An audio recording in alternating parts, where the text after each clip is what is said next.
Okay guys, नमस्कार. मला वाटतं आहे फीचर्स तुम्ही केलेले आहेत. तर त्याच्यानंतर टाईप्स ऑफ युटिलिटी असा एक क्वेश्चन होता आपला.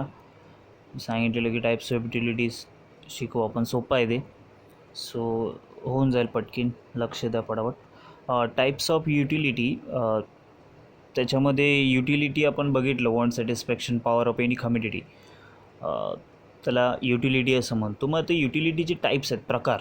म्हणजे युटिलिटी एकच प्रकारची नाही, ते खूप साऱ्या प्रकार. जसे किती टाईप्स आहेत त्याच्यामध्ये? सो बघा, एकूण 6 टाईप्स आहेत, 6 है ना. सो आपण ते बघूया, 6 टाईप्स युटिलिटीचे. सो बघा कुठले कुठले 6 आहेत. तर पहिलं आहे फॉर्म युटिलिटी, स्ट्रक्चर किंवा शेप चेंज झाल्यानंतर जो होतो तो. त्याच्यानंतर आहे प्लेस युटिलिटी, जागेनुसार. त्याच्यानंतर आहे सर्व्हिस युटिलिटी, जी पर्सनल सर्व्हिस असते. चौथी आहे नॉलेज युटिलिटी, जेव्हा आपल्याला नॉलेज भेटतं पर्टिक्युलर प्रोडक्टबद्दल तेव्हा होते. आणि त्याच्यानंतर आहे पजेशन युटिलिटी, म्हणजे ओनरशिप. पजेशन म्हणजे ओनरशिप. आणि टाईम युटिलिटी, म्हणजे ज्या टाईमनुसार घडते ती टाईम युटिलिटी. ओके, सो बघूया आपण. फर्स्ट आहे फॉर्म युटिलिटी. काय सांगितलं फॉर्म युटिलिटीमध्ये? बघा, फॉर्म युटिलिटी त्याने सांगितलं following are the some types of utility. पहिली आहे फॉर्म युटिलिटी. तर फॉर्म युटिलिटी काय सांगतात? when utility is created due to change in a shape or a structure of a existing material, it is called as a form utility. बघा, सोपं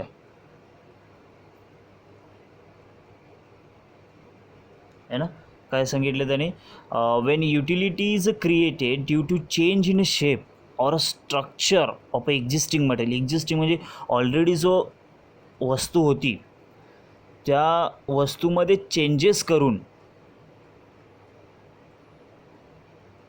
है ना, जी utility create केली जाते तिला फॉर्म युटिलिटी असं म्हणायचं. म्हणजे खाली चित्र दिलं आपल्याला त्यांनी की एक लाकूड जे आहे त्याच्यापासून असे वेगवेगळे 4 प्रोडक्ट्स त्यांनी बनवले, म्हणजे फॉर्म युटिलिटी आहे ना. When utility is created due to change in a shape or a structure of existing material.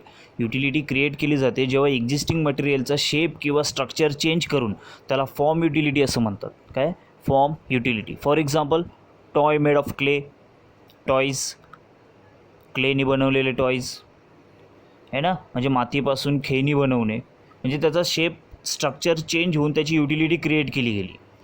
Furniture from the wood, ते फोटोमध्ये दाखवले त्यांनी आपल्याला, आहे ना.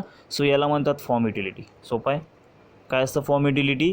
When utility created due to change in a shape or structure of existing material. Existing मटेरियलचा shape आणि structure change करून जी बनवली जाते त्याला फॉर्म युटिलिटी असं म्हणतात. For example, toys made of a clay, furniture from a wood, etcetera, है ना.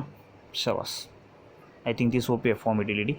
सेकंड दिलं आहे आपल्याला प्लेस युटिलिटी. होऊन जाईल पटापट, एकदम सोपं आहे, ते पटापट घेऊ, त्यात काय नाही आहे.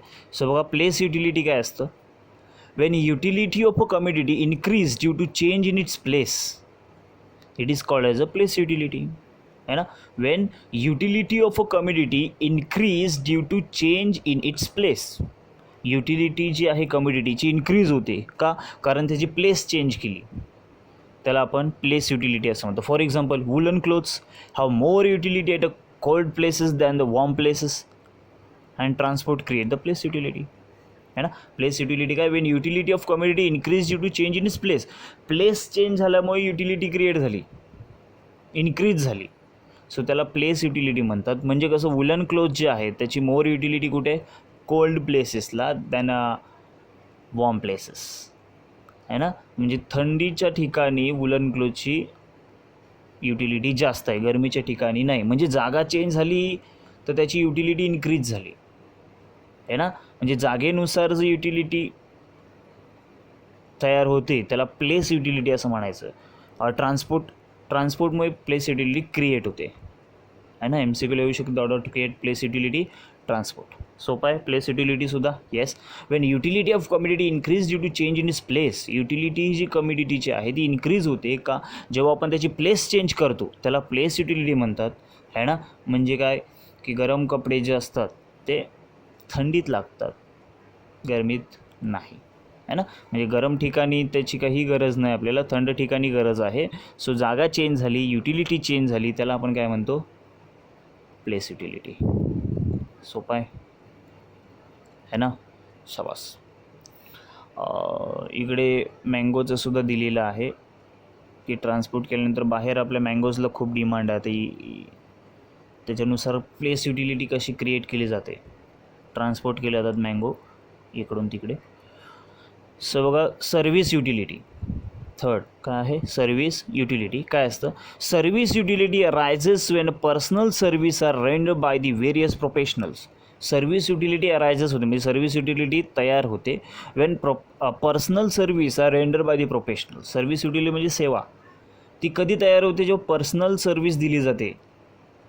प्रोफेशनल लोक जी असतात ते लोक पर्सनल सर्व्हिस देतात. फॉर एक्झाम्पल कोण कोण आहेत, service of doctor, teacher, lawyer, हे प्रोफेशनल्स आहेत आणि ते सर्व्हिस देतात, आहे ना. तेव्हा काय तयार होते, service utility. Service utility arises van personal service render by the various professional. Service utility तयार होते जेव्हा पर्सनल सर्व्हिस दिली जाते प्रोफेशनल्सकडून, त्याला आपण म्हणतो सर्व्हिस युटिलिटी. सर्व्हिस देणे तेव्हा सर्व्हिस युटिलिटी तयार होते, म्हणजे डॉक्टर, टीचर आणि लॉयर यांनी दिलेली युटिलिटी. सोपं आहे, येस सोपं आहे, काय टेन्शन नाही, होऊन जाईल. सर्व्हिस युटिलिटी आहे ना.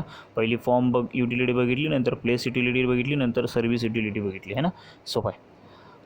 सो नंतर आहे फोर्थ युटिलिटी, नॉलेज युटिलिटी. बघा फोर्थ काय आहे, नॉलेज युटिलिटी. काय असते knowledge, when a consumer acquires knowledge about a particular product, it is called as a knowledge utility.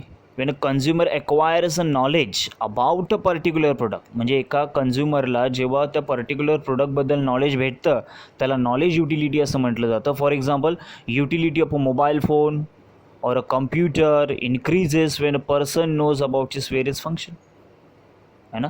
when a consumer acquire knowledge about a particular product, it is called as a knowledge utility. बघा, when consumer acquire करतो knowledge about a particular product, कन्झ्युमरला एखाद्या particular प्रोडक्टबद्दल जेव्हा knowledge भेटतं त्याला knowledge utility असं म्हणतो. For example, utility of mobile phone और computer increases when a person knows abouts various function, है ना.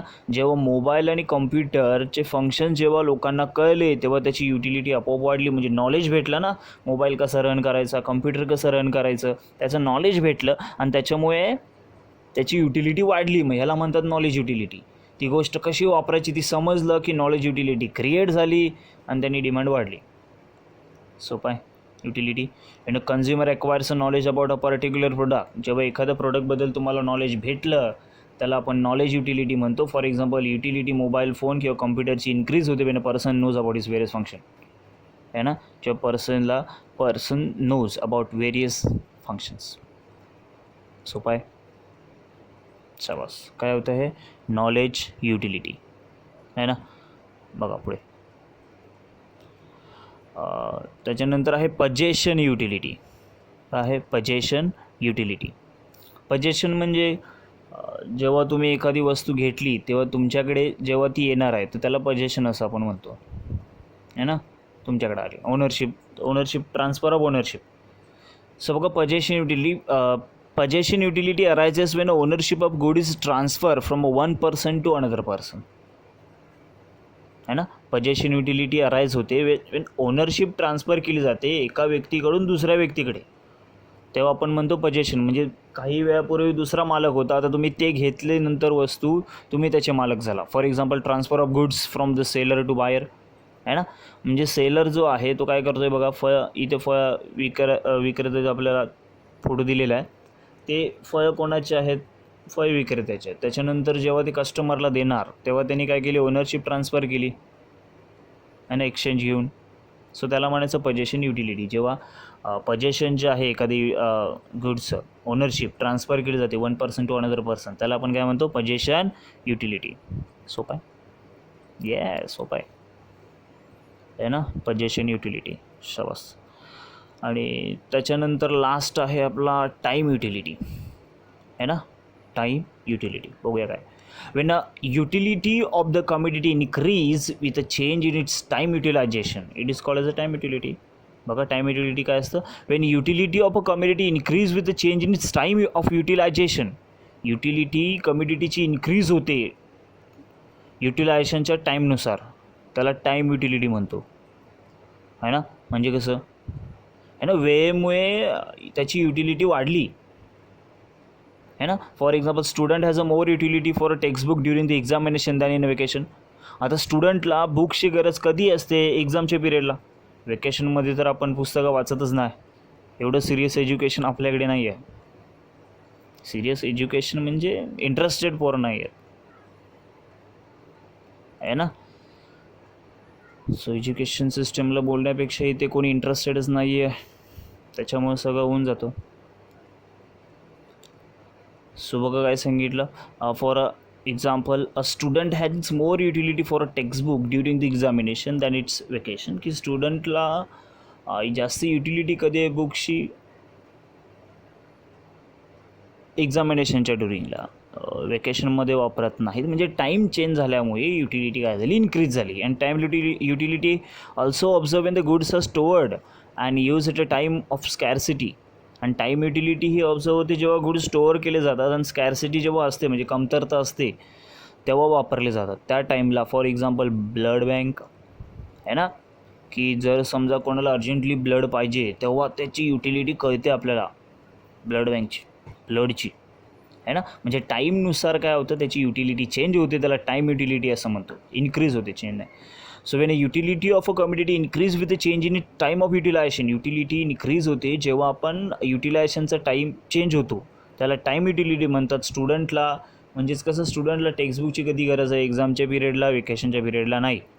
सो टाईम युटिलिटी याच्यामध्ये सुद्धा ऑब्झर्व केली जाते की गुड स्टोअर केले जातात आणि स्कॅरसिटीच्या वेळी वापरले जातात. फॉर एक्झाम्पल त्याने सांगितलं ब्लड बँक. सोपा आहे. I think it is easy, आहे ना. ठीक आहे, एवढेच आहेत, 6च आहेत, होऊन जाईल. काय बघितलं आपण, टाईप्स ऑफ युटिलिटी. पहिलं काय होतं, फॉर्म युटिलिटी. दुसरं प्लेस युटिलिटी. तिसरं सर्व्हिस युटिलिटी. चौथं नॉलेज युटिलिटी. पाचवं पजेशन युटिलिटी. आणि 6वं टाईम युटिलिटी, आहे ना. आय होप तुम्ही नीट अभ्यास करताय. खूप छोटा प्रश्न आहे, लगेच होऊन जाईल, सगळ्यात सोपा आहे ना. आणि जरा सिरियसली करायला चालू करा, कारण तुमच्यासाठी चाललं आहे हे. स्वतःचा फायदा बघायचा की अभ्यास करून तुम्हाला काय फायदा भेटणार आहे ना. जरा काहीतरी चांगलं होईल ना, कारण जे जे मोठे झाले त्यांनी कधी ना काहीतरी अभ्यास केलेलाच आहे ना. सो नीट करा, डेडिकेशन दाखवा तुमची, आहे की नाही. तुम्ही व्हिडिओ बघून अभ्यास करताय याचा अर्थ तुम्हाला अभ्यासाची काहीतरी पडलेली आहे. सो म्हणजे तुम्ही हुशार आहात. तर थोडासा अजून जोर लावला तर मग काय थिंगणच करू आपण, आहे की नाही. शाबास. ओके, सो नीट करा, होऊन जाईल पटापट, आहे ना. पुढे मग कॉन्सेप्ट ऑफ युटिलिटी आहे, ते बघू आपण, आहे ना. सो नीट अभ्यास करा, होऊन जाईल. सोपा प्रश्न आहे. सेकंड चॅप्टर चालू केलं आहे, फर्स्ट चॅप्टर तुम्ही केलं आहे, याचा अर्थ तुम्ही हुशार आहात. ओके, सो नीट करा, है ना, होऊन जाईल, टेन्शन नाही घ्यायचं. बाकी बघू मग काय होतं ते. डर के आगे जीत आहे, शलार क्लासेस, ठीक ना. शाबास, भेटू मग. जय हिंद, जय महाराष्ट्र.